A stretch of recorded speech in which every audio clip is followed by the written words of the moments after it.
ladies and gentlemen. Welcome back to another episode, and this is a big episode. This is the Sports Cave. The reason it's a big episode because I'm going to bring in my fellow co-host / Ohio State Buckeyes fan, Zach Roden. Zachary, and welcome, my friend. Welcome all. I'll tell you one thing right now, Robert. Tell me it. My years of being an Ohio State fan, it hasn't been the easiest on me. You know, we've basically been the Toronto Maple Leafs, Robert. We've had some great season success. And then when it comes down to the big games, we just can never find a way to get that job done. But we are one knock away from a national championship. Notre Dame stands in the way. Robert, do you happen to have the spread for that game, which will be going down Monday night, folks? So keep that in your calendars. You know Papa over here is going to be watching, so I'm definitely not there for the whole game. It's not my team. I'm sorry. I'm going to be straight up honest with you, Robbie. I'm going to try my best there for the whole game, but like we're on similar. You have to get up even earlier than I do. I'm 4:30. You're 3:30, but even 4:30, it's very tough to start your week. Welcome, Meatloaf. What's going on, Meatloaf? How are you, brother? It's tough to start your week off though with a shitty sleep like that. I think that's the first time I ever heard you call Ryan Meatloaf. Yeah. Ryan, I don't even know why I called you Meatloaf there, Ryan, because you're Ryan. You're not Meatloaf. You're a human, not a piece of And if we're going to be honest with you, not a piece of dry, terrible meat. What? Meatloafs are fucking brutal. Well, if that's how your mother cooks it, because my mother has it fucking nice and moist, it is delicious. Pause. But I've never been a meatloaf guy, to be honest with you. My mom's a good cook too, so I'm sure her meatloaf is delicious. Bruh. I was waiting for you to hit me with a pause.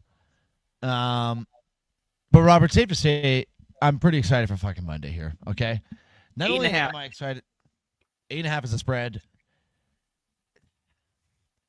I'm taking Ohio State minus 8.5. I think we were that much better than Notre Dame, to be honest with you. I think we won the national championship against Oregon. Texas, in my opinion, is a better team than Notre Dame. Oregon's definitely a better team than Notre Dame. And we were able to hold them off. And we were able to beat Texas with, I'm going to be honest with you, Robbie, probably a C, maybe C+ offensive game. Like, the offense didn't look very good against Texas. They were still able to get the job done because the defense is that dynamic. I don't know. I'm just very confident in this team going into this game, Robbie. Well, of course, I'm very, very confident. You should be. It's your fucking Buckeyes. You should be. Obviously, I'm rooting for Notre Dame because the two college football teams I hate the most are Ohio State and Alabama. Bitch. But if I'm going to be real here, I mean, you and I have both said it from the start, and I'm going to stick with it, is the fact of the matter. The winner between Oregon and Ohio State was going to be the national champions. And we said that from the second the bracket first started. And Ohio State's continued to prevail, so I'd be foolish to pick Notre Dame. But I'm going to pick Notre Dame. I'm picking Notre Dame because fuck the Buckeyes, and it's all about the Fighting Irish. Oh, you are your dad's cock son. Ryan, that's why you're my boy and Robbie's not. That's why I say I love you, Ryan, and I don't say it to Robbie. Because right there. If I picked Ohio, just listen. Fuck up. If I picked Ohio State and I followed up with I love you, Zach. I love you, Zach. You didn't pick Ohio State, so I guess we'll never know. I love you, Zach. That's gay as hell, man. Hey! Bob, welcome, Bob. Fuck you too as well, Bob. Welcome to the show, though, Bob. Always a pleasure to have you here. I love you. At least someone's father. Well, I would hope so. He's your father. My dad doesn't even know how to work the internet, for Christ's sakes. Marcus is the only one that picked it up. Mark, we're waiting for someone to pick it up here a little bit. We're doing a little name change here. Yeah. For those, you know what? Like, for instance, Marcus, guess what, buddy? You're now the new co-host of the Sports Cave, Marcus. Yes. Welcome, guys. I was waiting to see if it pops up live on my screen here. Oh, yeah, it does right away. That's cool. All right. Well, we're fucking around here. But honestly, Robbie, I was changing my name and it went away. Steve, Marky, Ryan, Bob, welcome welcome to this Thursday night episode, folks. There we go. Notre Dame #1 fan, you are such a cock. Bob, that's unacceptable. Find time, make it work. You know, last year he tried getting my hopes up with him potentially getting Jim Furyk on the show, and it broke my heart. We didn't get Jim Furyk. Well, I mean, that's Jim Furyk, Robert. That's a fucking big-ass goddamn name. No, Marcus, you're way bigger than this with your 700, 800, 900 followers. Marcus is Twitch, if you think about it. Marcus is Twitch. Which is Marcus. Yeah, Robert. I don't have a deep analysis into it because the college season has been kind of haywire. What? You said it. Analysis. Analysis. Now. Anal. Yeah, you said anal. I'm saying anal. Anal. Anal. Speaking of anal.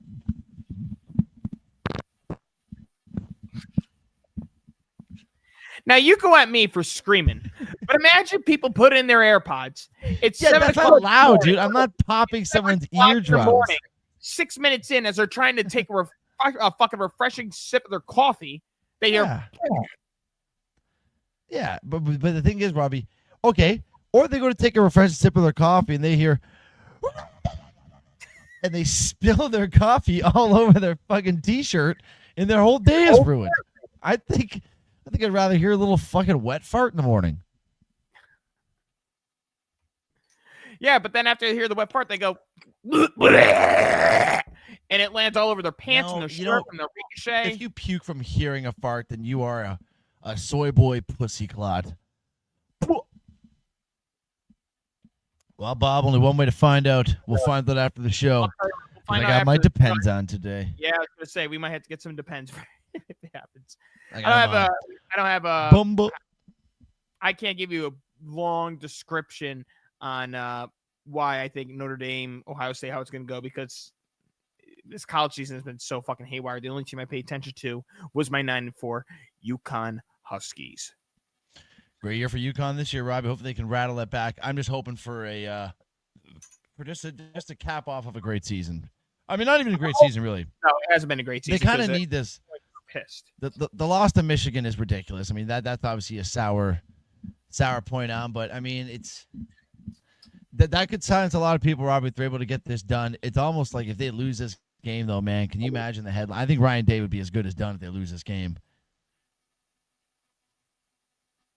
What the fuck is that? All the bottle caps that are in my desk drawer they need to throw away. Oh, my. Indeed. Yeah, well, I think Ryan Day's job secure because he got to as far as the national championship. So I think he's going to be staying. Yeah, at least for another year. You're probably right. How funny would it be? How funny would it be if you guys won and they fired Ryan Day? Oh, that'd be fucking great. I wonder if you lost to Michigan, so you got fired that game, but pardon me? I say, I wonder if there's going to be a spread. Will Ryan Day get fired? Oh, I thought you meant like I wonder if there's ever been a coach who's been fired after winning a natty. I'm like, that has not ever happened. There's no chance. Yeah, there's no chance. But Robert, that's not the only big football game this weekend, Robert. There's actually four more. There's actually four more pretty big football games. And I'm thinking, I don't know if you smell that. I think I'm smelling a bit of a lawsuit? Smell it? A lawsuit?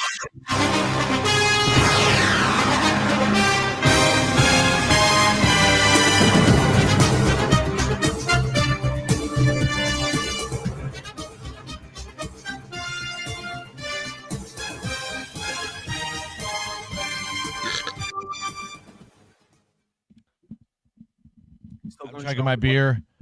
Robbie's chugging his gallon of milk. Water. I almost took the fucking milk to work today because normally I have the gallon of water in the fridge, and I forgot to put it in the fridge, so I grabbed it, and I realized, oh, that's milk. Trying to think, I feel like Will Ferrell's done that in a movie. Yeah, probably. Zachary, I don't know if we should break down some news prior to going into the games. Yeah, let's get into her a little bit, you know? All right. What do you think? What do you think? I know exactly what I'm going to think is the first game that we're about to mention here.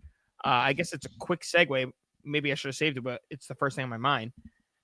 Deontay Johnson's been claimed Oh, wait, no, because he left the Houston Texans, and he's Yes. reclaimed by the Baltimore Ravens. He's going to be a Raven for the second time this season. Yeah, but apparently he's ineligible to play this playoffs. Oh, that's awkward.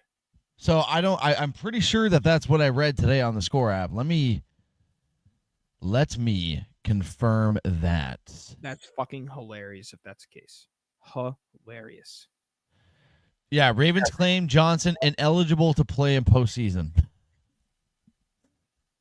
Is ineligible and won't officially join the Ravens until February 10, one day after the Super Bowl. So he's an impending unrestricted free agent. But by Baltimore doing this, they could receive a compensatory pick in the 2026 draft, depending on his contract and free agency. So I guess this is just a little bit of a money move for him going into next year. So I mean, obviously this guy, because he's got skill and talent, Robbie. Obviously he is a absolute cocksucker in the locker room. Maybe he's just a huge piece of shit. Obviously, I'm just speculating, but right, you're getting dumped by teams left, right, and center. It's got to be you. You know what I mean? No, I agree, but I thought that was worth noting. And then the other thing, we were talking about it on Tuesday. Yeah. We were talking about Deion Sanders, and I was very adamant saying that there's no chance he would ever go to Dallas. He's just going to stick with what he has in Colorado because he has full control. But apparently that's not the case. Apparently, if Jerry Jones was to offer him a job as the head coach, it seems like he would fully commit to being the next head coach for the Dallas Cowboys. I mean, obviously, these are just random bullshit odds, but I did see that he is now the betting favorite to be the Cowboys' new head coach, Robbie. And then in other Cowboys news, they've requested from a very close rival special request to interview Mr. Offensive Coordinator of the Philadelphia Eagles, Kellen Moore, for a possible head coaching position, Robert. Now, if you're the Eagles, do you tell the Cowboys to go fuck themselves? No, because Kellen Moore was their offensive coordinator before he ever was for the Philadelphia Eagles. So, I mean, I think they're going to do their due diligence and allow him to go. And then if they draft the running back out of Boise State, Genty, I mean, the Cowboys could be a serious problem next year in offense. Well, we see what Kellen Moore can do with a good running back this year, Robbie. He made us both look like a bunch of retards. And there we are. We're 12 minutes in, and she's done. But yeah, Robbie. And then there's also one more thing to talk about before we get into one more thing to talk about before we get Fuck into your life! Bing bong! The dang scores this weekend, Robert. Bit of a rarity here. I mean, you hear about players getting off-season surgeries and whatnot to repair, different ligaments and different injuries and such that have been sustained through the year. Chargers coach, Mr. Harbaugh here, Robert, getting off-season heart and hip replacement surgery. Obviously not heart replacement surgery, but he's getting an irregular heartbeat, either fixed or checked out, one of the two. And then a full hip replacement, Robbie. I mean, this guy must have just been grinding this year. Yeah. Apparently, during the Texans game in the postseason, he had to be taken to the sidelines, I guess, or taken away for a little bit because his heart was kind of acting up on him. So, I remember must that. have been a pretty scary scene. Yep. Yeah, I remember that because John Harbaugh left the sidelines or he was in his post game press conference and he had to leave because he heard the news with Jim. So that makes sense. Yeah. So, I mean, obviously, we're big Harbaugh boys here, Robert, in this podcast. We're more so Jim than John, just because. Well, I am because John coaches a team that just likes to kick the shit out of us all the time. Or no, is it Jim? John? Which one is which? John is Baltimore. Yes. Okay. So I'm more of a Jim than a John. So we hope here in the Sports Cave that Mr. Jim gets better. Indubitably. But of course.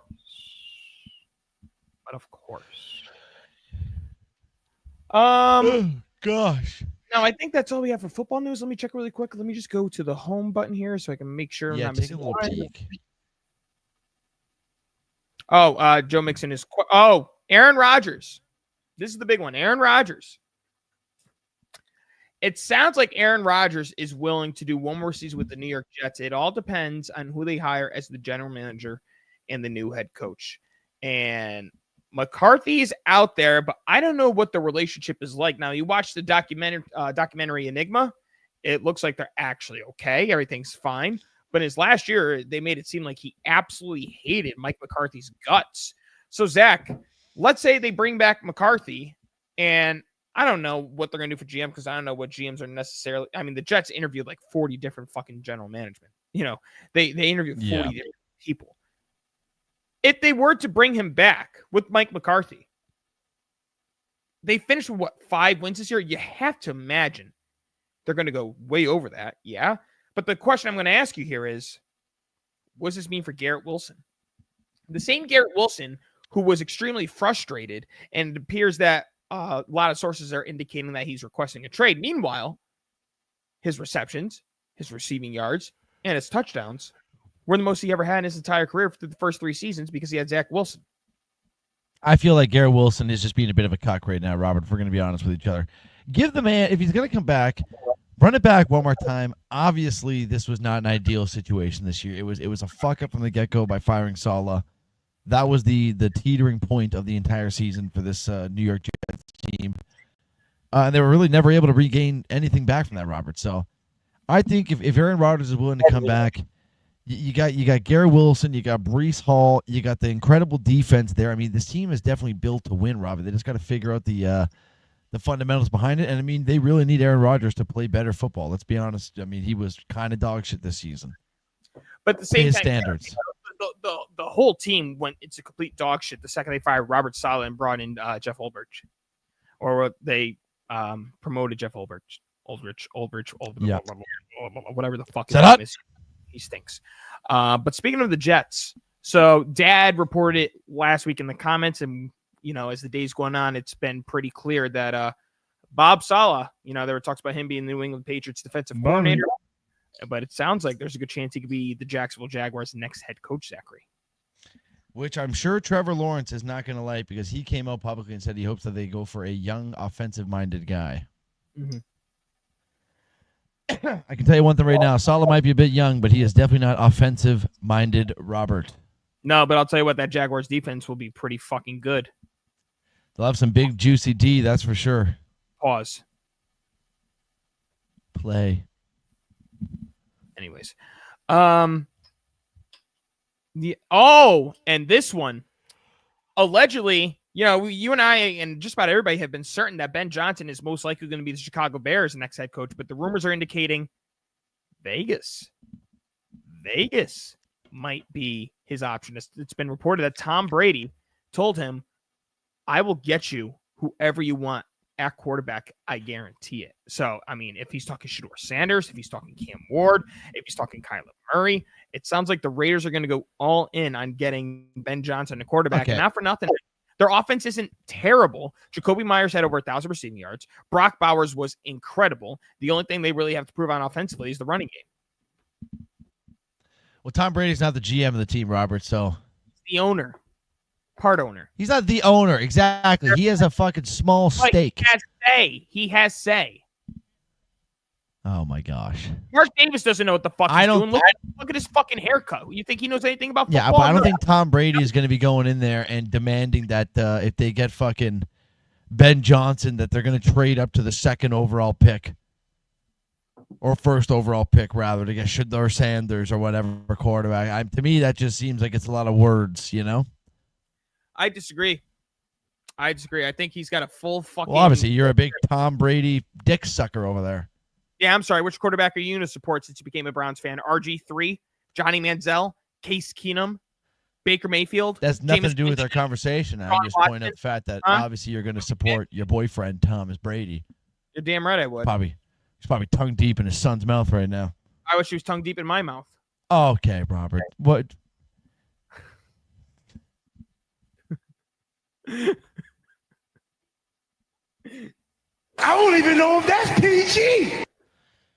All righty. Well, you guys heard that one here first. Robert wants to make out with Mr. Thomas Edward Patrick Brady Jr.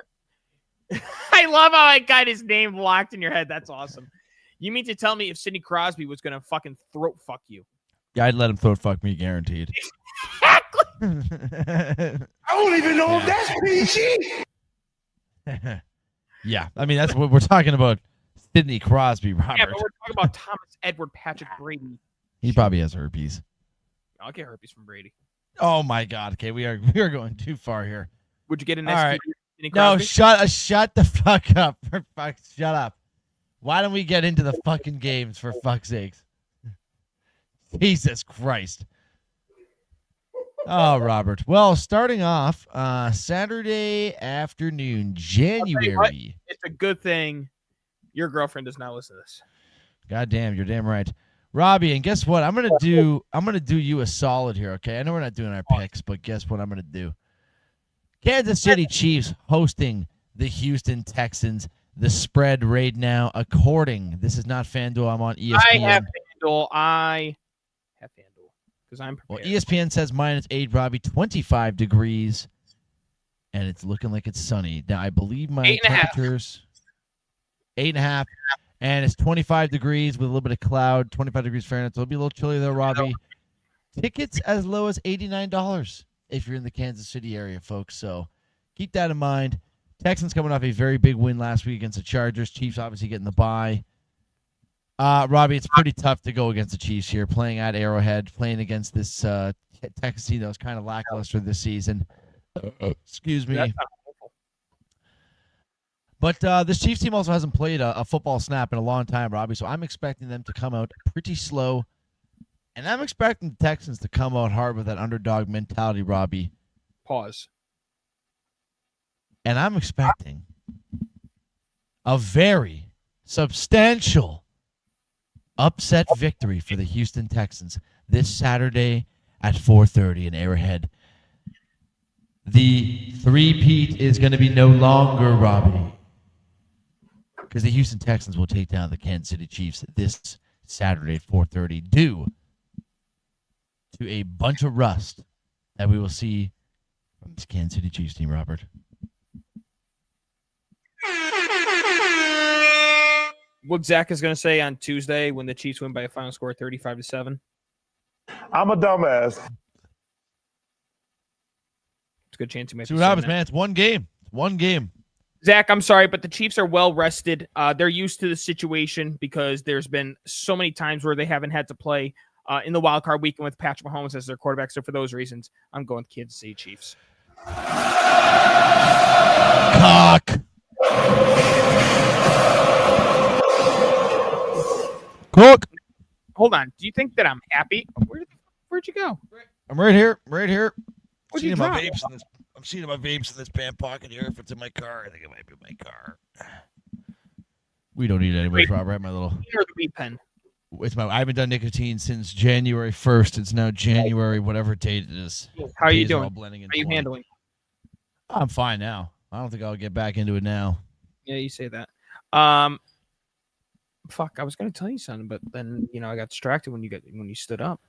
Oh, you think I'm happy picking the Kansas City Chiefs when I had the bold prediction that they wouldn't make the AFC Championship game? You think I'm happy that I have to fucking pick them because of my fucking brain and not using my heart? Well, if you pick them there, Robbie, they're going to make the AFC Championship game. They're so. going to. They're going to. Well, Robbie, and if we're going to be honest with one another here too, three of these spreads for divisional games decently large here, Robert. Pause. Chiefs are getting 8.5. Next game here on our list, I got the Texans, you got the Chiefs. Next game on our list, Robbie, this one is the most expensive game to get into. Tickets starting as low as $350 each. Capiche? Yeah. Detroit Lions getting the first round. Getting the first round bye, hosting the Washington Commanders at Ford Field in Detroit, Michigan.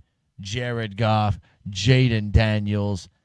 Robbie, what is the spread on FanDuel, my friend?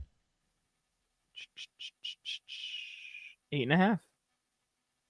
8.5. So I'm getting 9.5 here on ESPN. So decently close. Still a very big spread, though, Robbie, if we're going to be honest, but I can see why. I don't care how many injuries this Detroit Lions team has. I still might. It's between them or the Eagles going to the promised land, Robbie, and I guess I might have just given my pick of who is going to be winning the Eagles-Rams game in my eyes. But I will be taking the Detroit Lions to take this game down, Robert. I'm going to take the Lions as well. The spread is kind of funky, but The one thing Dan Campbell and the coaching staff's really good at is reading the offenses for the other team. So the ability to scramble out of the pocket by Jaden Daniels last week against the Buccaneers with the defensive-minded coach Todd Bowles not picking it up. Dan Campbell's not going to allow that to happen. Now, Zach, before we get into the next game, there is a video that just literally surfaced 1 minute ago, and it is Cleveland Brown based. Okay, here we go. Would you like to hear it? Yes. Denzel Ward was caught somewhere in the streets, and they asked him how far are they from being a good team, essentially. Here's Denzel Ward. How are you, Mr. Ward? Okay, so a lot to talk about, right? The Browns. A lot of people talking about this team and, your team, and there's a lot of negative and positive stuff, too. So we want to know, do you think that the team needs a good quarterback, or should they be rebuilding the entire, roster? Yeah. I think we need a great quarterback for real. I mean, I think the NFL, that's what it starts with. Start with that quarterback position. And once you get that solidified, then the rest of the team go follow and go carry along. So I don't think we're too far up. We just need to solidify that position, though. Right. What about Geno Smith? There have been talks about him coming over. Do you think he could be the one? He's solid. He's a solid quarterback. Until we get him in the building and get people in the building, I'm still rolling with my people we got there. But no, he's a good quarterback. They are. For the team, I would like that. Right now, Gary Miles, right? He goes, listen, the team ain't that bad. Yeah. We're like right there, Yeah. almost there. Do you agree with that statement, or do you feel like there's like a lot more? No, for sure. Like I said, I think we got a good team for real. But we got to solidify that quarterback position. You got a quarterback position, you see, it's going to take you far. Well, I can tell you one thing right now. Deshaun Watson's probably getting jerked off by 15 masseuses after seeing that one. He's probably furious. And I do not disagree with one word he said there, Robert. Now, I saw Myles Garrett came out and said that these guys are they're not very far away from being a contender. That might be a little bit out of reach. Robbie, I think when this team's healthy and you give them a good quarterback, they are fucking an 11-win team. That's just the way I see it. Anything's possible. They won 11 games with Joe Flacco. Anything is literally possible. And it's essentially a very similar roster. I mean, it's just Deshaun Watson has looked like a bag of old, dusty jizz since he suited up in a Browns uniform. That's the only way to describe him. There's a big cum sock on the organization that is the Cleveland Browns. And another funny thing in Browns news, Robbie, Browns are actually getting sued by the city of Cleveland right now. So why? Keep that one in mind. I think it's for where they're building their new stadium or something. I don't know. It's some fucking stupid bullshit. Who knows? Probably a breach of contract or something, I would assume. But either way, I don't disagree with what Denzel Ward said at all, Robert. I'm so curious. Cleveland. Oh, it's going to be all caps up. Oh, Deshaun Watson. No. Wow, that's hilarious, Accurate. That's pretty sad. Yeah, no, I saw it's on the here. I can get the story for you right here, Robert. But I wanted to play that video for you because I wanted to see what your thoughts were. But it is definitely concerning if you're Deshaun Watson and not for nothing too, the front office and the coaching staff, because it's alarming if your second best defensive player, you'd say second best, right behind Myles Garrett. Sorry, pardon me. I was looking at this Cleveland thing here. You would say Denzel Ward's your second best player on defense, right? I don't think so. No, I would say it's our number 6. But Denzel Ward, I'd say, is our best cornerback. But really? Jeremiah Okawakas, I can't even pronounce the guy's name. It is so African, Robbie. But this guy is a fucking beast. That's not bad when I said it. He is an African descent. It's a very cultural name. I'm not going to try to sit here and pronounce it and fuck it up and embarrass myself and embarrass him. So for that reason, I'm just going to tell you right now, number 6, Jeremiah. You know what? I'll give it a shot. So let me just load it up and I can read it. I'll give it a fucking shot right now, motherfucker. Go player stats here. Roster. It's some African name. He says, Jesus Christ. Wait till I read the name, Robert. The fuck's this guy's name? Where the fuck is this cocksucker? Okay. Jeremiah Owusu-Koramoah. Jeremiah Owusu-Koramoah. Pretty African, if you ask me, Robbie. Anyways. Oh, actually, I kind of forgot. He got a really bad injury. He might never ever play again. So Ryan, nice job. He says. Nice job. Robbie, I got the Lions. You got the Lions. Yeah. Should we move on to the Sunday games? And by the way, folks, scumbag fan base. But guess what, guys? The beauty part of this time of the year is, yes, football is dwindling down, but we got championships on the rise. And we no longer have the 8 o'clock Sunday night football, which for me and Robert, it is music to our ears that has now gone from 8 to 6:30. It's more like Sunday evening football now. Robbie, starting off the Sunday before the 6:30 game, 3 o'clock Eastern Standard Time.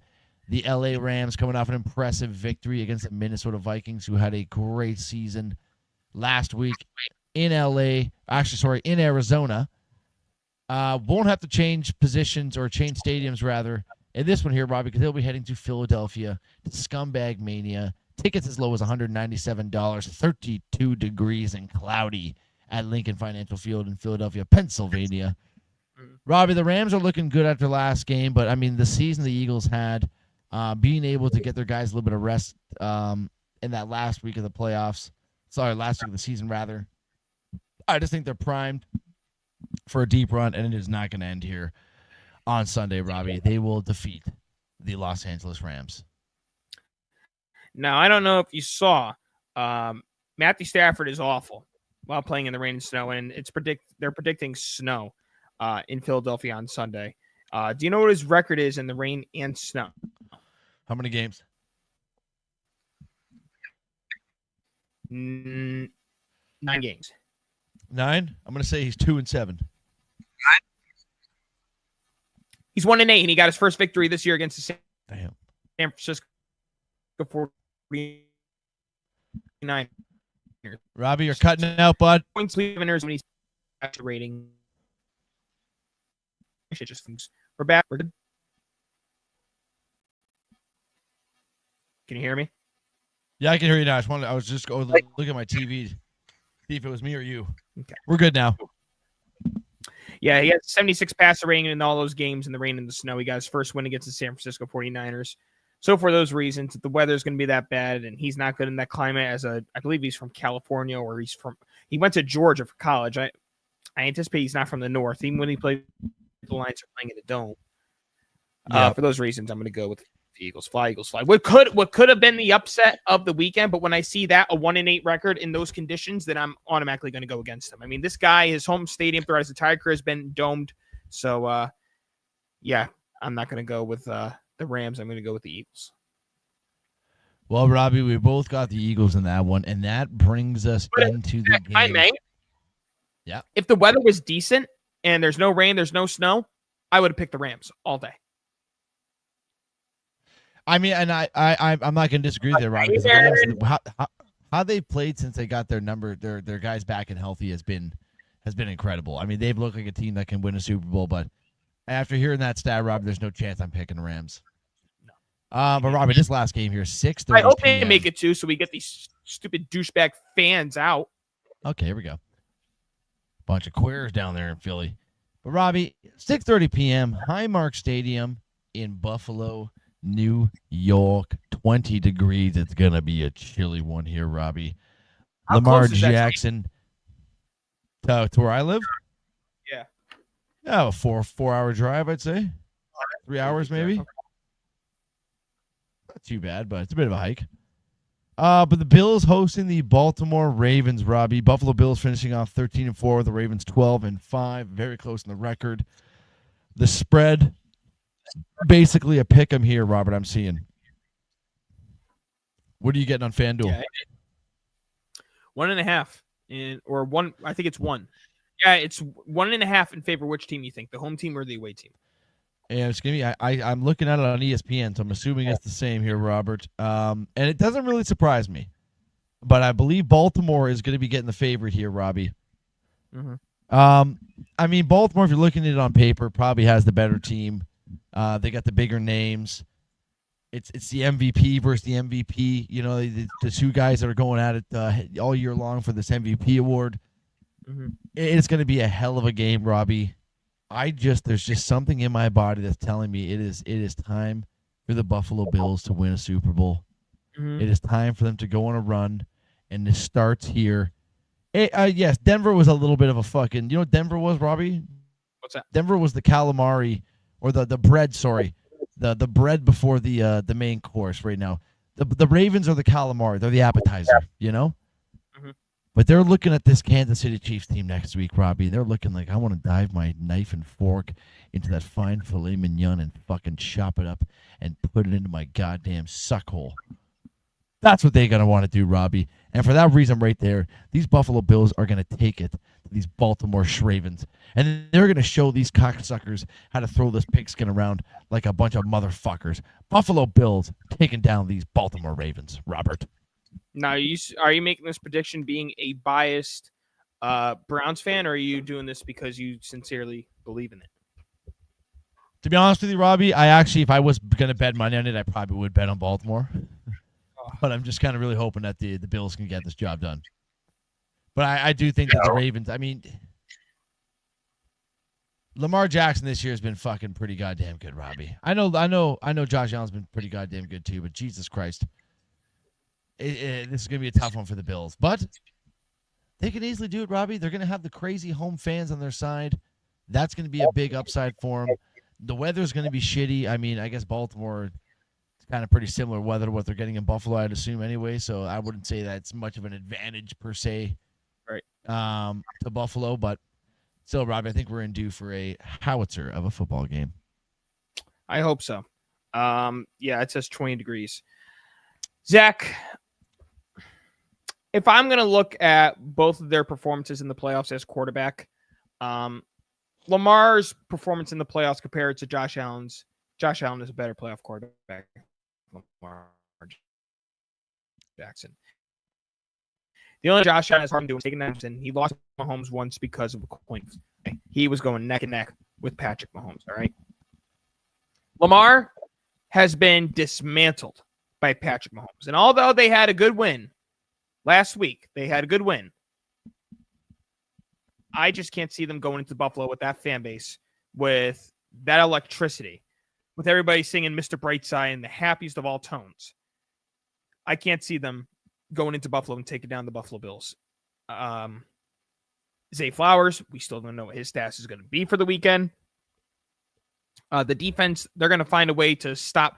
I think realistically what they want to do, and it sounds crazy, Zachary, it's going to sound crazy when I say this, they're going to make Lamar Jackson beat them over Derrick Henry. Because if Derrick Henry is running that football down their throats, now you have a dual problem.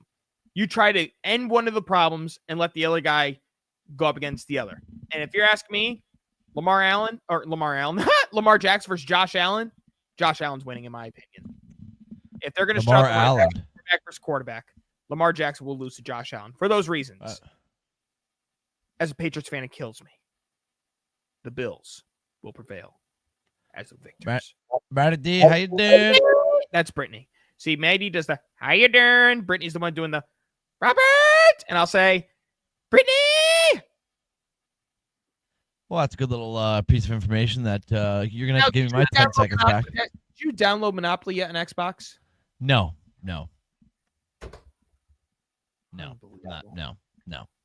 I don't know, Robbie. I don't know. Do I watch gay gangbang porn? No. What kind of a question are these? How do you merge gay gangbang porn with Robert, that is that's it for our football picks, Robert. Where are you going on fucking double penetration avenue? No, for crying out loud. That's not even an avenue. You made that up. Rob, it is a little strange only going through 4 games, but unfortunately that is the time we're at here now, folks. The next time we do this, we're going to be going through 2 games and then only 1 afterwards. It's getting sad, folks, but it's also getting exciting. I like doing these Thursday episodes, but I'll tell you what, dude, I am so fucking drained. I can't wait to go back to Tuesdays. Yeah, it'd be nice just to get back to the 1-a-weekers. Yeah, it's just, I mean, folks, we love y'all, but this is so tiring. You don't understand. We only got 2 days to prepare. The editing, it's tiring, but we do it for you motherfuckers because we love you. Yeah, we bought full-time jobs here, folks. You know what I'm saying? But Robbie, that is it for the NFL news here. Big games this weekend, folks. Big college football game on Monday. Keep your eye on that. What do you say, Robbie? We transition into the sport that we were unable to discuss.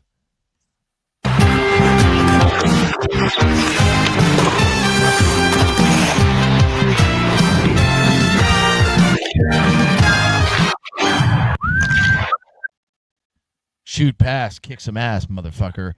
All right, folks, we were unable to get the NHL news on Tuesday's episode. We ran a little bit long, and there really wasn't much to go over. So I'll start off with what we had in place for Tuesday's episode, and it kind of surrounds my other team here, the Pittsburgh Penguins, Robbie.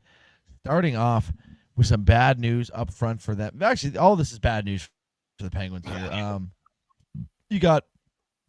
I'll start off with this, Robbie, because I actually had picked this gentleman up probably 2 hours before this happened in fantasy hockey because I needed a winger to play for my team here. So I go ahead and I scoop up Michael Bunting of the Pittsburgh Penguins, ex-Toronto Maple Leaf. I said, we'll see what happens here. No, not his fault, but Michael Bunting was involved in a car accident and sustained a minor injury and was unable to continue or unable to play that game, Robbie. So I picked him up, wasted a pickup, had to drop him, whatever. He's okay. That's all we care about, Robbie, but... also, Pittsburgh placing Evgeny Malkin on injured reserve due to an upper body injury, Robbie. But in bigger news surrounding Mr. Evgeny Malkin, Robbie, we have discussed this many times now on this fucking show. And the latest culprit to the celebrity athlete break-ins is Mr. Evgeny Malkin, Robbie. His house, latest one to be broken into. Yeah. And what are the big thing that was stolen from his house, Robbie? And this one would sting me. Not one. Not two, but all three of his Stanley Cup final rings, Robbie. 1-0 New Jersey, way early in the game. I just watched it happen. Jack Hughes. That was nasty, though. But Robbie, I mean, obviously getting your house burglarized is a little bit fucked up, which I don't know if you saw the shit going down on my street yesterday, but holy tits. Tell us what happened. I know we got fans and we also have friends, and Zach sent us some fucking crazy shit, folks. Zachary, elaborate. So basically what happened was my neighbors across the street, very nice family. Obviously, it's a good neighborhood we have here. We've known these people for fucking 15 years. So obviously they have my mom's phone number. My mom has their phone number. It's the type of neighborhood we have sort of thing here. So basically they were at a play watching The Lion King in downtown. And they got an alert from one of their ring cameras that their camera was picking up movement on their property. So what they saw on their camera was two guys pull up in a car, random guys park in the driveway, and then get out of the car and run around to the back of the house where they're. Well, actually, I'm not going to say what I was just going to say because I guess that could probably be not the greatest thing to say about their house. So just scratch that last part there. Don't disregard. But they run around to the back. And what people suspect is that they have went around the back to break into this house, Robbie.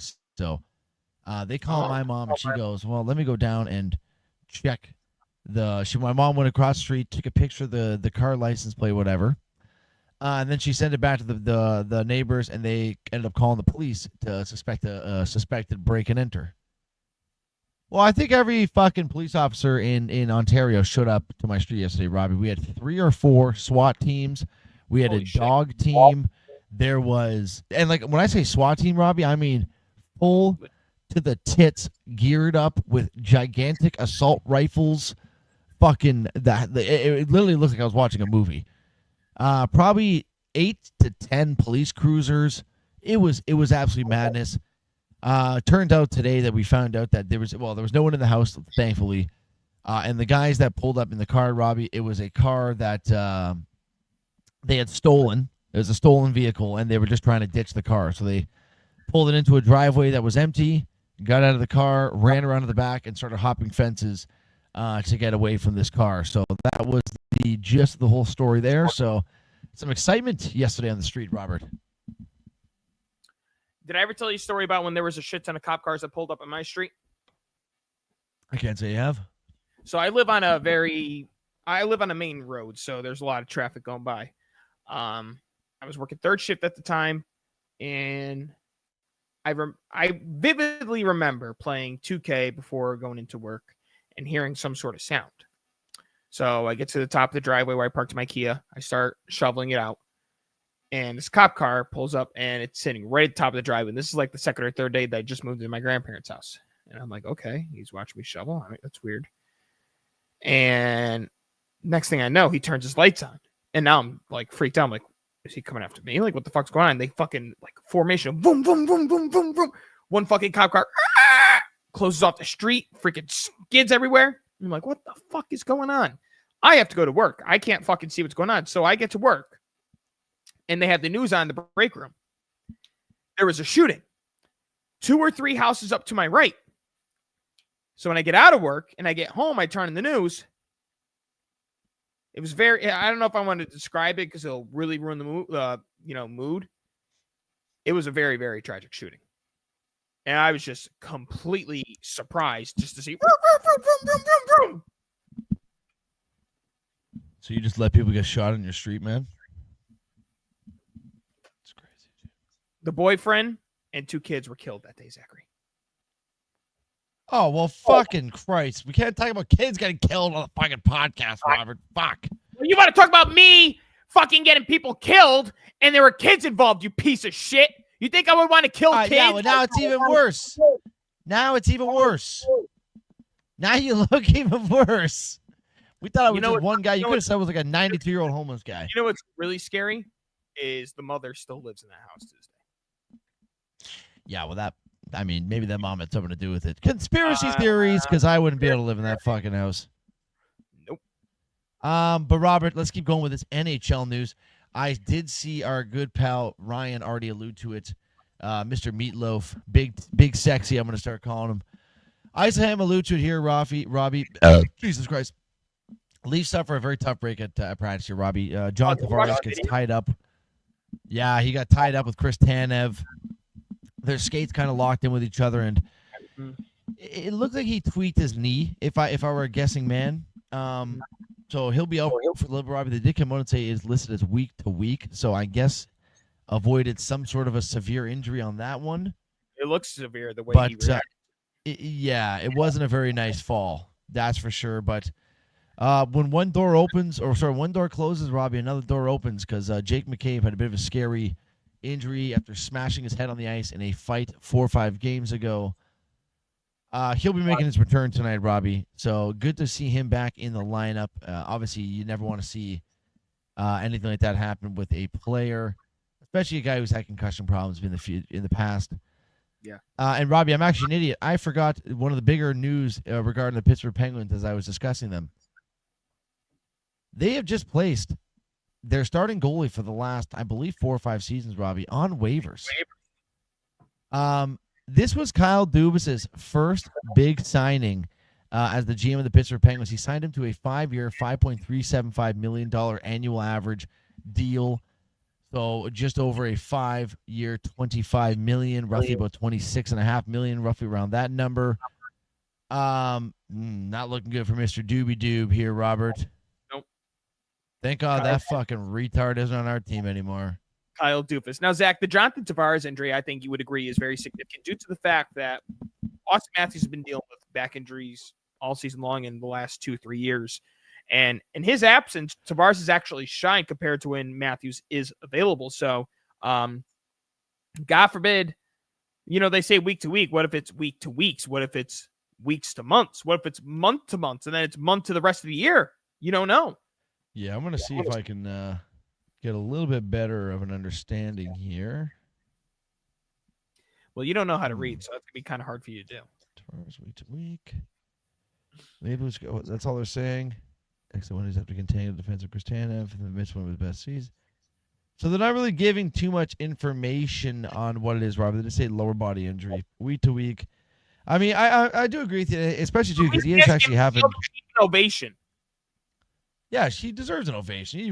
Why? Because he got us to the second round? Robbie, it's what you do. The guy fucking dedicated 8 or 9 years of his life, 8 years of his life to this team. And you talk so much shit about him, and now you want to be fucking... Yeah, he's a fat, pudgy loser, but it doesn't matter. You still got to give the man a standing ovation. You could have done a better job coaching that Leafs team than he could.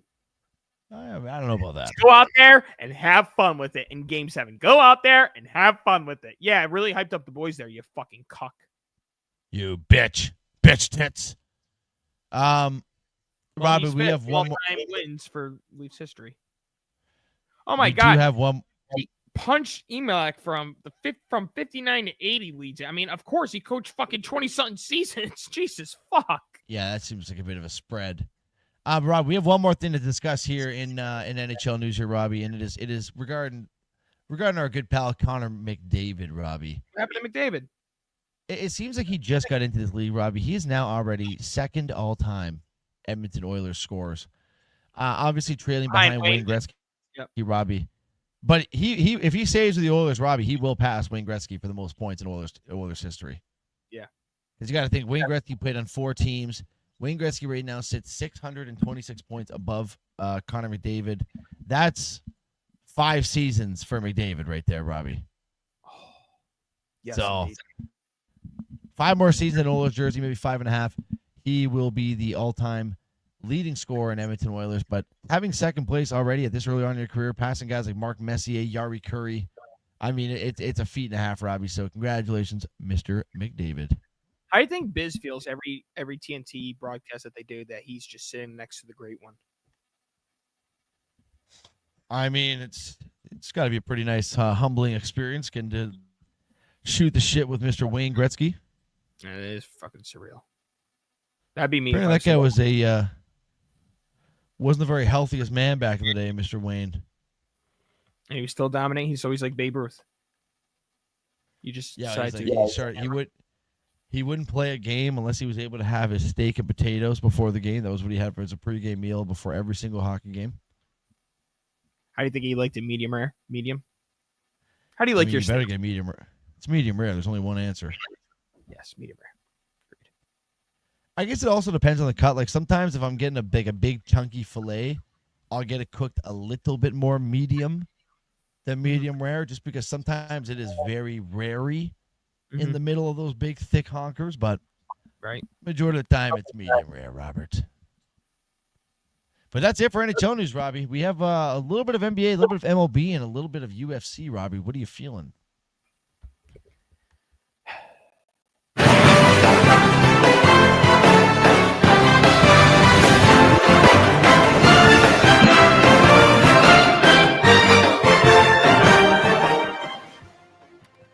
It's the NBA on the Sports Cave.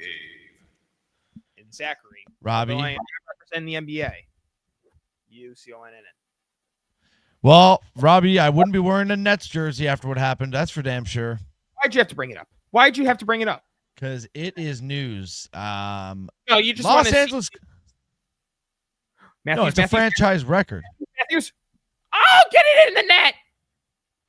It's a franchise record, Robbie. That's why you got to bring it up. Los Angeles Clippers set a new franchise record with a 59-point deficit beatdown of Robbie's Brooklyn Nets here. I mean, Robbie, we got 55'd by the Boston Celtics earlier this year, I believe it was. So I know the pain. But 59, holy shit, you guys suck dick. You might get Cooper flag. You know what the difference between us and you? You had your whole starting roster. We didn't have our starting roster. Also, you know the difference between Raptors and Nets? What? One of us has a championship. We have a championship. We have an NBA. An NBA. A Larry O'Brien. ABA, NBA, same thing. Was it the Larry O.B.? You know what the difference between the Browns and the Patriots is? I have championships. You know what the difference between the Yankees and the Blue Jays is? Oh. Dude, no one can understand you. Well, no one heard that whole rant because you have black market fucking internet. You just lagged through that entire thing.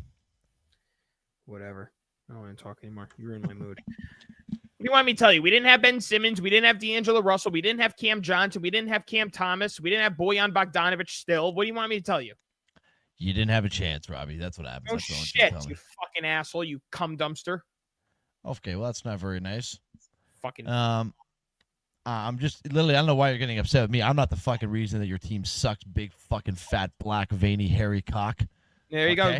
Now you were talking about African name earlier. Now you're talking about black cocks. You got something on your mind? I don't know why you're getting upset with me that your team sucked. I'm just reporting. We're a sports fucking podcast. We report when teams lose by 59, whether they're your cuck team or not. Okay? And in this instance, they were your team. So I'm sorry that your team sucked. But do not take it out on me, sir.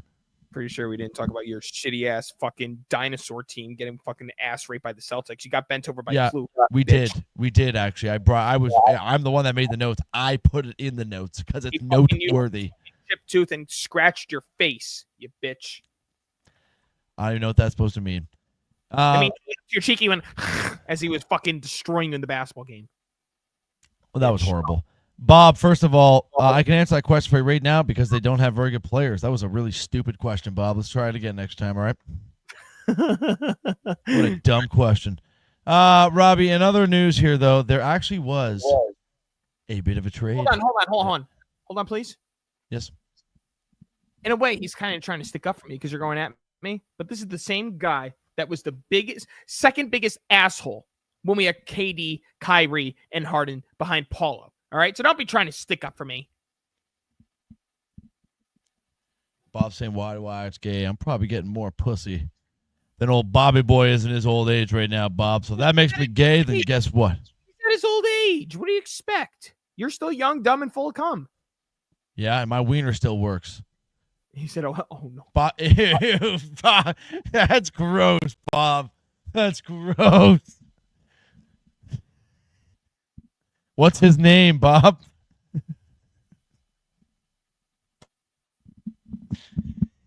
Oh, Robbie's thinking about his dad busting nuts right now. Old man gets pussy, he says. Oh. How else would I exist if he didn't bust a nut, you stupid fuck? Well, yeah, Robbie, that was fucking 29 years ago, okay? It's going to be 30. No, it was 30 years ago if you really think about it, because my mom probably started the whole 9-month thing a month or two ago. Oh. 30 years ago, Bob ejaculated into your mother's vagina, creating you, Robert. Okay, stop! Jesus. Well, that's okay. I'm sorry. That's just right. Christ. Okay. It's hard. Jesus fuck. That's not retarded. That's how the life works, man. That's how life has begun. It's a talking about how your miracle. father stuffing loads into your mother's vagina every fucking 2 weeks. Well, that's how I'm here. Not every 2 weeks. That's how I'm here, Robert. Jesus. Charlotte Hornets, Robbie, trading center Nick Richards and a second-round pick to the Suns for wing Josh Okogie and 3 second-round selections, Robbie. Obviously, this isn't like the big blockbuster trade that's going to make the Suns that much more of a contender, but does this trade do anything to push the needle for them? Yeah, because it sounds like they're done with Yusuf Nurkic. So it sounds like they're going to try to do something to get rid of Nurkic and Bradley Beal and maybe bring in a Jimmy Butler. Nick Richards has had some solid games. He's young. They need some youth on their team. Not that they're really particularly old, but they need a little bit more of athleticism, especially at the number 5 spot, because KD is their most athletic player on the court. And KD's 36, 37. He's up in his mid to late 30s. So that's why they did this trade. And it was the right thing to do because, we talked about the Niners. I mean, let's talk about, the Suns. Their window's closing. Yeah, I mean, KD's not getting younger. The worst thing they could have done was moved on from Chris Paul and bring in Bradley Beal. I called from the start that would not be a good fit. It's like I'm a genius of these things. I knew Russell Westbrook wasn't going to be a fit with the Lakers. Bradley Beal wasn't going to be a fit with the Phoenix Suns. Harden wasn't going to be a fit with the Nets. It's like I called these things, and I'm just a genius. Maybe GMs to start calling you, Robert. I think they should. I'll make the Hornets great again. My first order of business, if I was to become the GM for the Charlotte Hornets, trade LaMelo Ball, because you're going to get a shit ton of. If you can get 5 first-round picks from Mikal Bridges, you can probably get 6 or 7 for LaMelo. If you can get 5 from Mikal Bridges, you should be able to get 15 from LaMelo Ball. Mikal Bridges looks like my asshole spread open this fucking year. Now, if you said that last year, I would have been like, hey! But this year, I'm going to tell you, yeah, you're right. But Robbie, that's all I got for the NBA news, my friend. Now what's happening?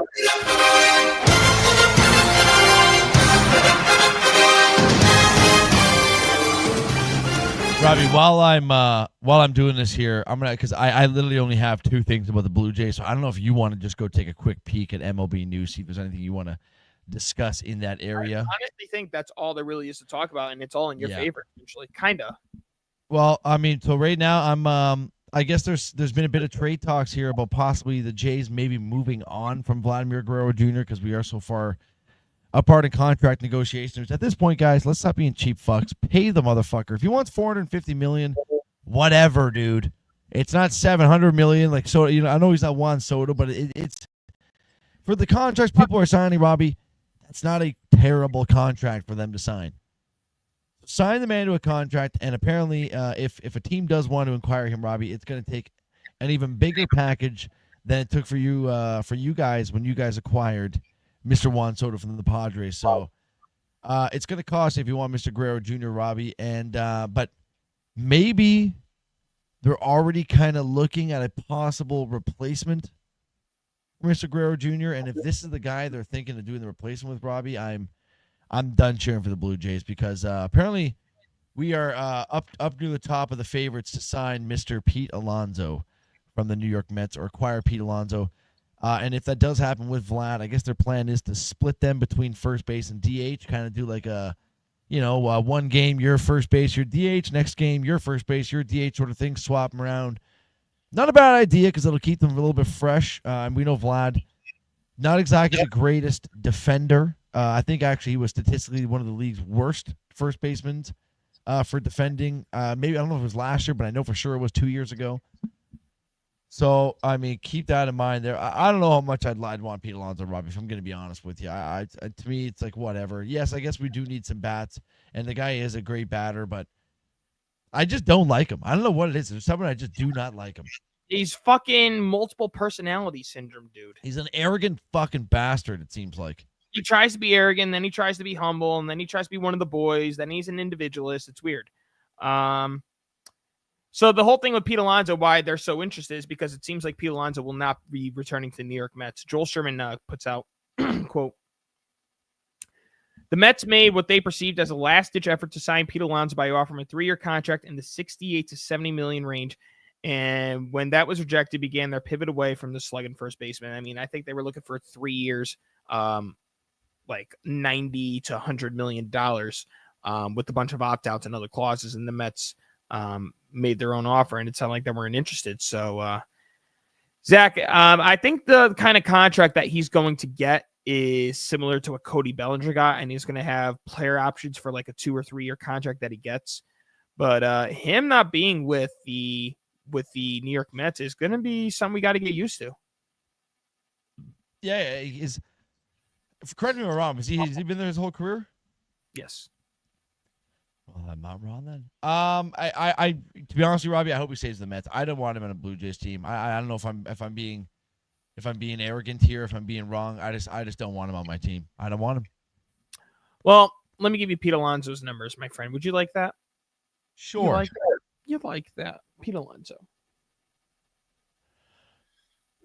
I told you that the team he really should be going to is the Boston Red Sox because he would rake with that short porch. Now, had the Astros and that signed Christian Walker, they'd probably be in contention for Pete Alonso. Pete Alonso last year, in 162 games. The one thing you do get out of Pete Alonso is he plays.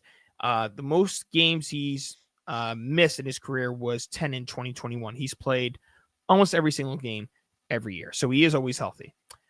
Last year, he had a 240 average, a 329 on base, a 459 slug for a 788 in total, 34 home runs, 88 RBIs. Those are the lowest home runs and RBI totals in his entire career. Uh-oh. Did I lie? All the way down, Robbie. Okay. No. Okay. So, I mean, at one point he wanted to make $40 million like Aaron Judge, and that was kind of fucking insane. And looking back on now, it's even more insane. That's why when this offseason began, the Mets were so focused on Juan Soto more so than bringing back Pete Alonso. Pete Alonso is also... He just turned 30 40 days ago. So he's definitely getting near the end of his prime, per se. But I guess baseball, the prime is a lot different than regular sports. It all depends on the player, honestly, because Some players could continue all the way to their mid-late 30s. But let me look at his strikeouts because I'm pretty sure he struck out the most he ever did in his entire career last year, too. Strikeouts. Believe, sir. 172. The second most he ever struck out his entire career behind his rookie season where he struck out 189 times. But his rookie season, he surpassed Aaron Judge's single season rookie home run record with 53. A lot of fucking jacks. Well, I don't know. Jacks, Robbie. I see it as the Blue Jays bringing him in, and then two things happen. One, you fill your third base role with Vladimir Guerrero Jr. You slide him back over to third. You have Pete Alonso at first. Or two, if Vladdy decides to move on because you can't fucking work nothing out with him, then Pete Alonso's there for the future. The other thing I saw is that the Blue Jays are going to do whatever they can do before the February 17th deadline to get an extension with Vladimir Guerrero Jr. because the Mets will pay deep pockets for him. They should do whatever they need to do. Sign the man. If he wants $450 million for fucking 12, 13 years, whatever the fuck it is, sign him, dude. You're changing your mind because last year you're ready to trade him. Well, he sucked dick last year. He had a great year last year. He's bouncing back. He's the only positive we have going for this damn team. I will kill myself if you don't sign him. This will be your fault, Blue Jays. Okay, I will kill myself if you don't sign him. We're on Twitch. No. We I'll don't need kill that myself if stupid. they don't sign him. All right, just kidding, guys. Where am I?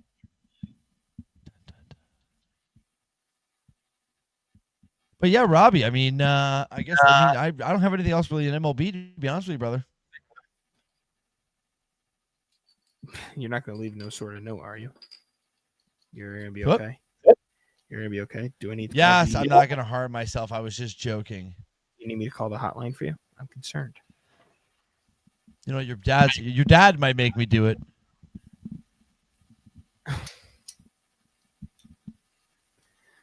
Oh, here we go.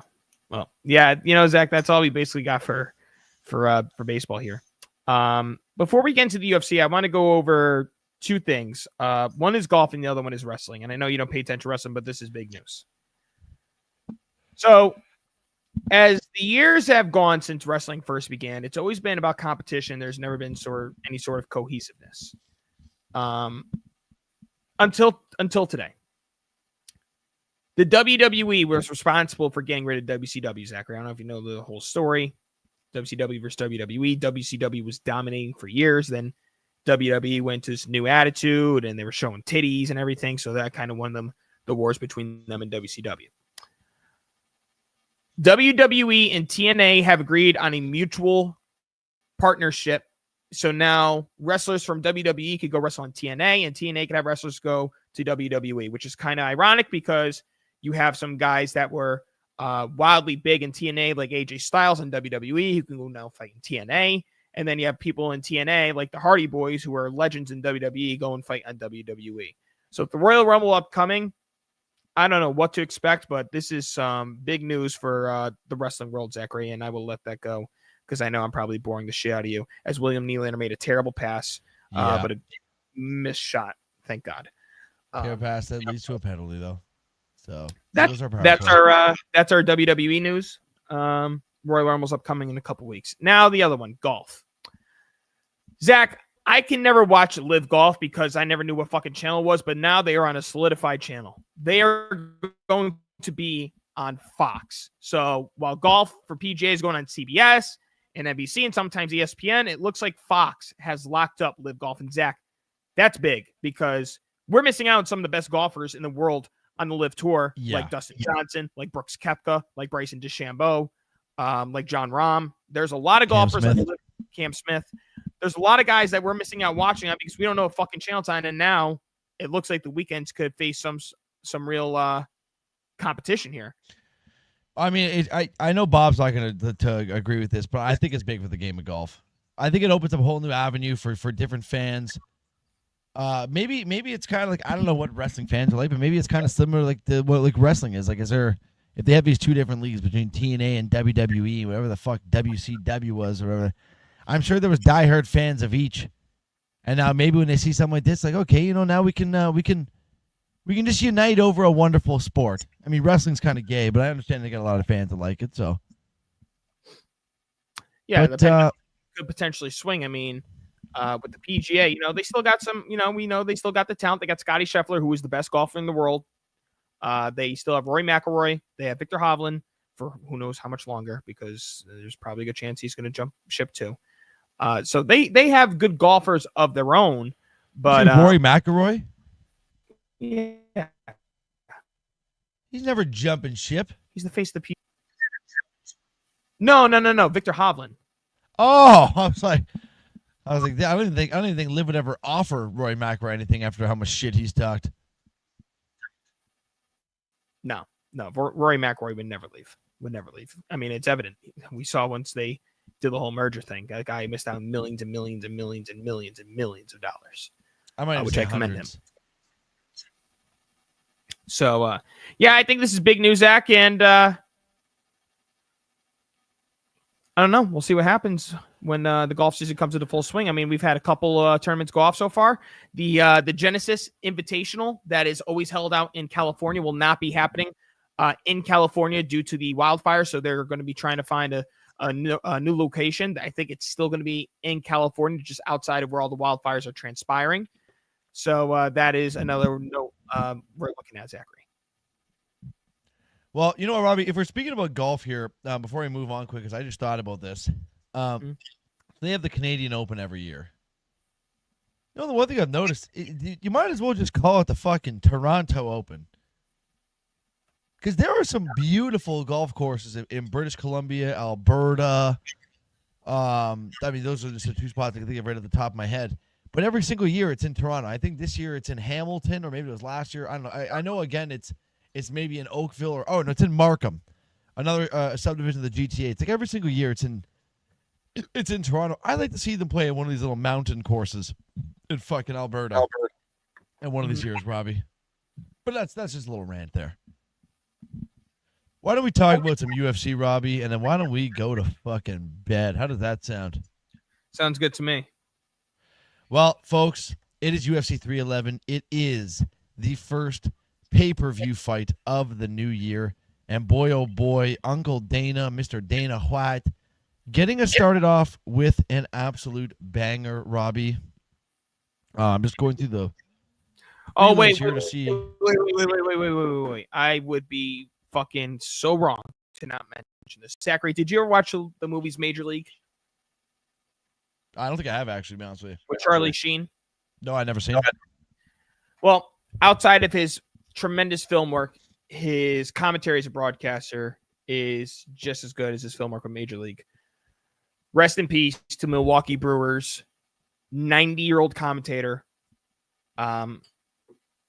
Fuck, I just completely drew a blank on it. Bobby Uecker. Jesus Christ, I can't believe I almost fucked that up there. Bobby. Zachary, yes. Oh, you said Bobby. No, I said Bobby. I want to see if I can find my favorite clip from him in Major League.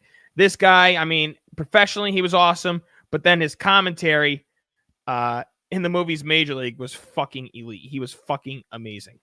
Let me see. They have a completion here, Zachary. I don't know if you want to take a little bit of a listen here. Yeah, throw it on there. All right. Bob Uecker. Top of the ninth, leading 10-7. Bases loaded, 2 down. And Rick Vaughn has come on to try and nail it down against Felipe Aguilar, a dangerous right-handed batter. Here's the pitch. Oh, shit. Vaughn into the windup in his first offering. Just a bit outside. He tried the corner and missed. Ball 4.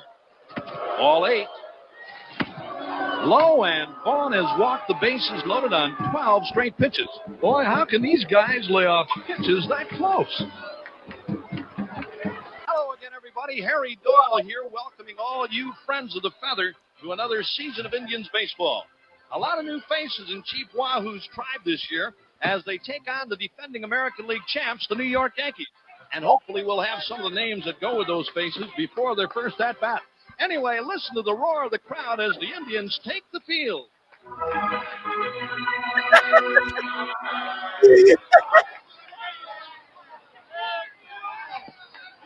Yes, sir, they love this club here in Cleveland.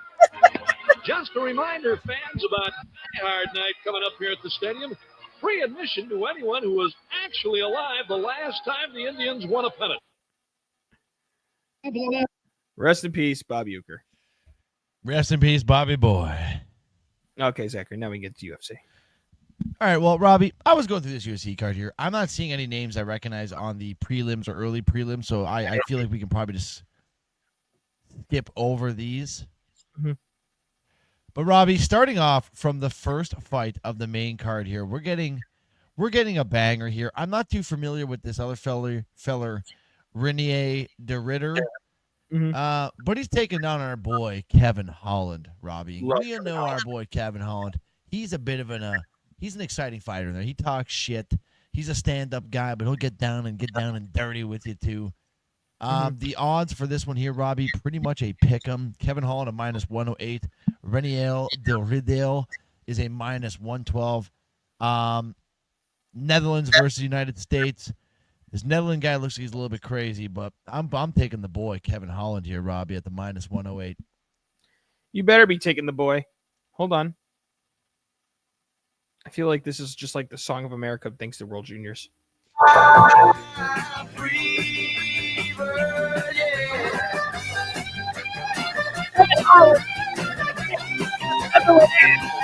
No one can hear a word you're saying. Kevin Holland is going to kick some Netherland ass, and that Netherland is never coming back to America again. That was. I'm sorry you guys had to just even hear that. Did you just say that Netherland is never coming back? Is that what I said? Well, fair enough. Well, Robbie, I'm with you on that one. I believe our buddy Kevin Holland's going to get this one done here. Can I tell you something? You never motivate me with nothing. You just drag me down. You couldn't even try to play it off like you thought it was solid. You just fucking drag me down. This piece of shit scumbag. Robbie, I'm your pal, and I'm going to tell you how it is real. That was you've done better, okay? You've done better than that. Let me tell you something right here, right now.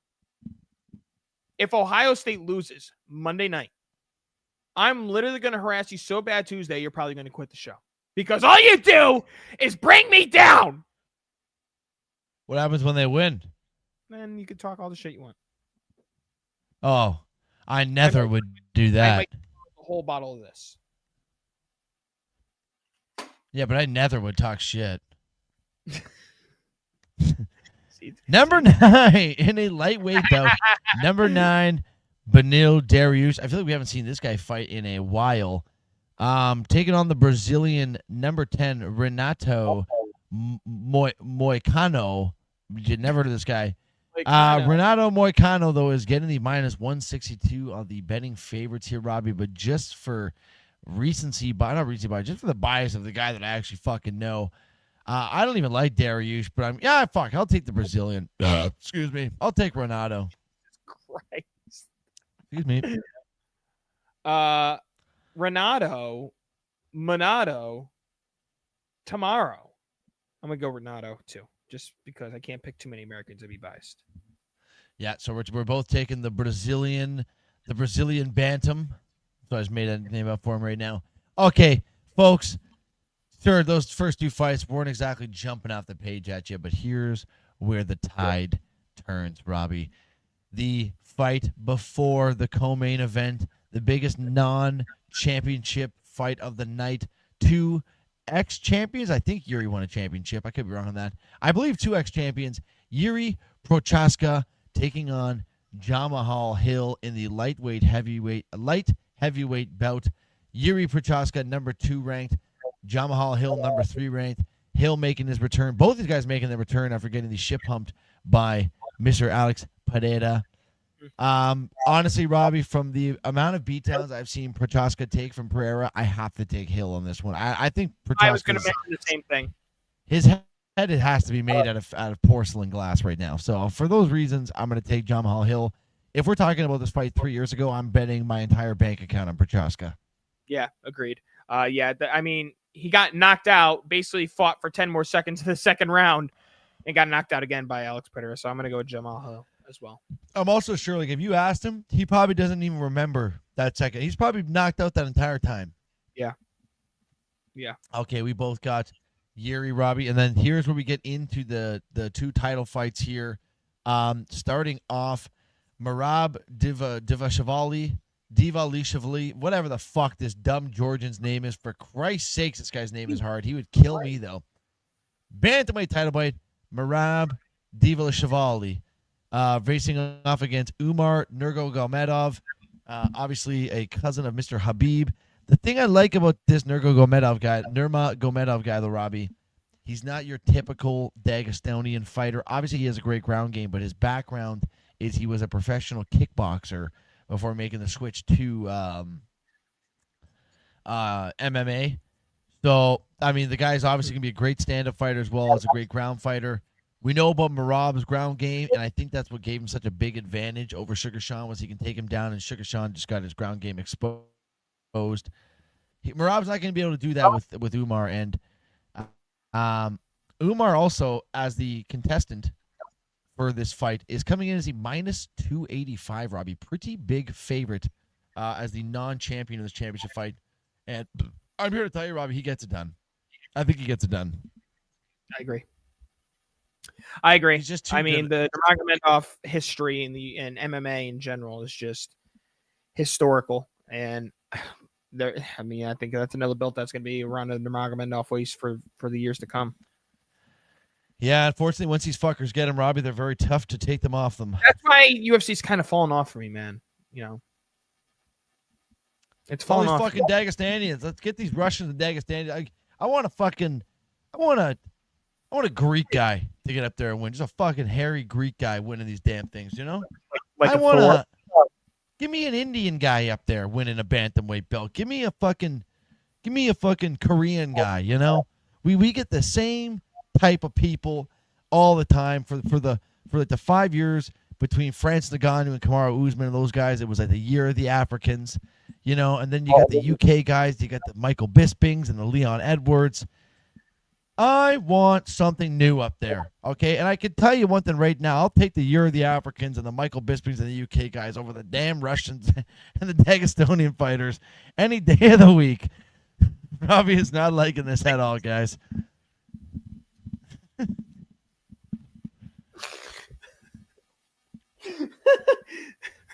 Could you say that again for the people in the back that didn't hear you? I'm just saying I would much rather see a nice African fighter or a nice Korean fighter or a nice Indian fighter or, maybe even a nice Canadian fighter. I'd like to see someone like that get up there and win an award, win a championship.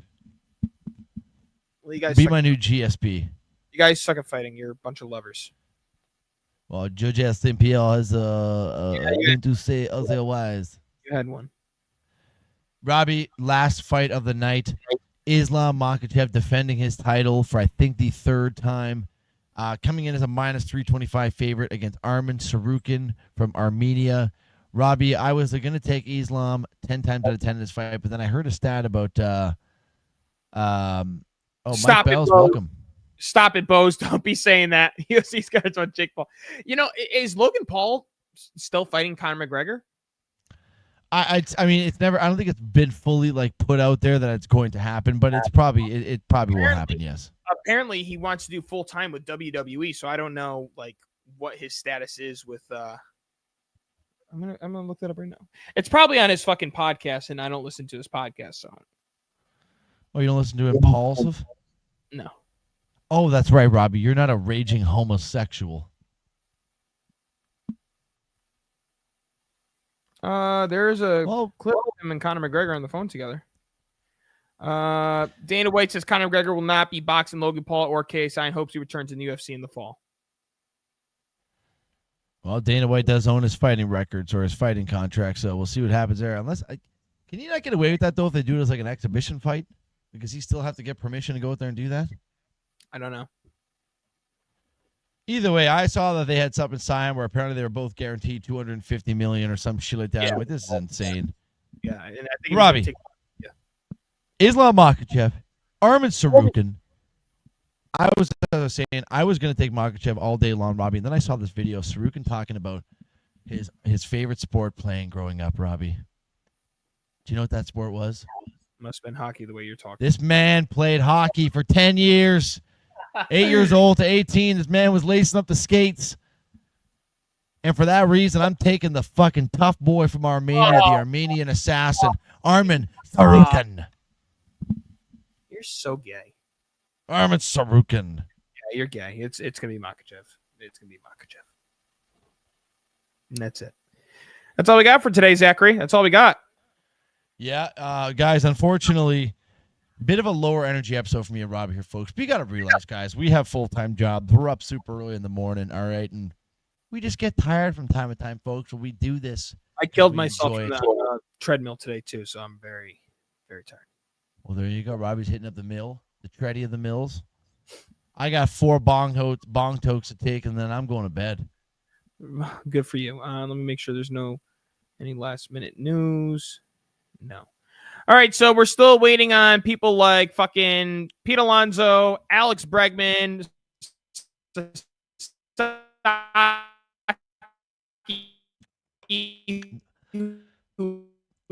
I'm just going to stop you there, Robbie. No one can hear you. lag.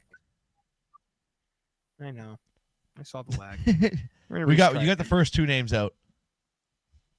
Pete Alonso, Alex Bregman, Roki Sasaki, and Anthony Santander. We're going to see what they're going to do. Jimmy Butler, whatever the status is going to be with him, if he's going to play or not. If the Nets continue to lose by 50-plus points. If the Raptors continue to upset great teams like the Boston Celtics. Yeah. And more importantly, when we're back here on Tuesday, will Zachary, this gentleman right here, will he be smiling or will he be sad? Ohio State, Notre Dame. Let's go, Buckeyes! Take us on now, buddy. You guys heard my co-host, Robbie. I better be coming back here with the biggest smile and the biggest hard cock on Tuesday's episode for a national championship victory. For all you folks listening here, thank you very much for tuning in. And there's only one thing left to say. Stay sexy, Sports Cave. And fuck you, Bob.